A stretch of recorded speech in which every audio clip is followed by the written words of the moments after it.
Hello everyone. So I just wanted to do a very quick video this week because, as many of you will know who've followed my videos previously on my Instagram or my Tumblr, this was MOT week. This is the week where we get the bike re-MOT'd following the failure back in October.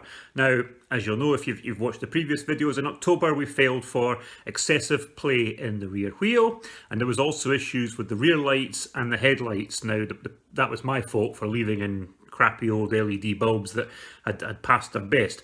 So anyway, as you'll know, I put a new swing arm on, put a new main drive gear on, changed the bearings, all this sort of thing, swapped over the bulbs in the headlights and the rear light, adjusted the beam of the headlight, everything. So the bike went in for its MOT on Tuesday. I dropped it in a bit early because the weather in Scotland was supposed to be rough. It's actually due its MOT officially tomorrow, but you know, we handed it in early because the weather's rough. So anyway, the garage phoned me back today, and there's good news and there's bad news. The good news is all the work I did has passed. The rear wheel is now fine.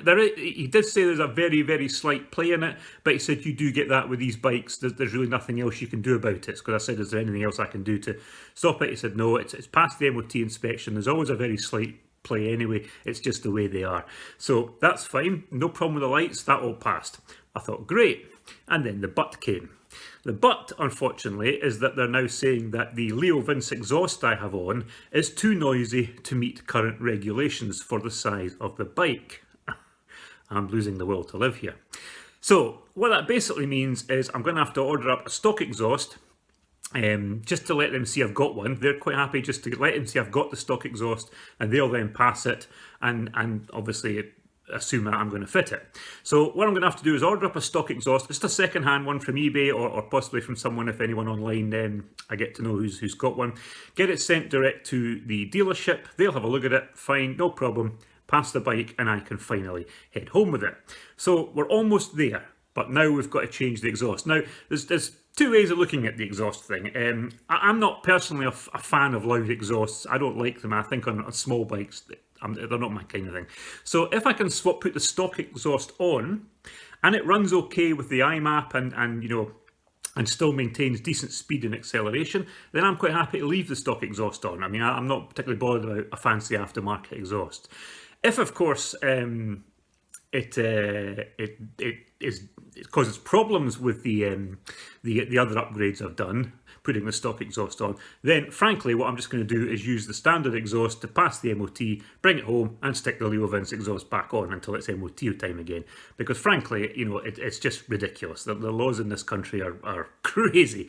Apparently they're even now starting to introduce sound cameras as opposed to speed cameras, whereas if you go past with too loud an exhaust, you'll get fined. So, you know, I've not heard of that in Edinburgh yet, so we'll cross that bridge when we come to it. But then again, if I can put the stock exhaust on and it's not causing me any major problems with the iMap and I'm still getting decent acceleration and a reasonable turn of speed, I'm quite happy to leave the stock exhaust on. That's not a problem. And I can always, you know, sell off the Leo Vince to somebody who's got a bigger engine, because it seems to be that the noise problem I have is too loud for the size of the engine, it just being a 50cc.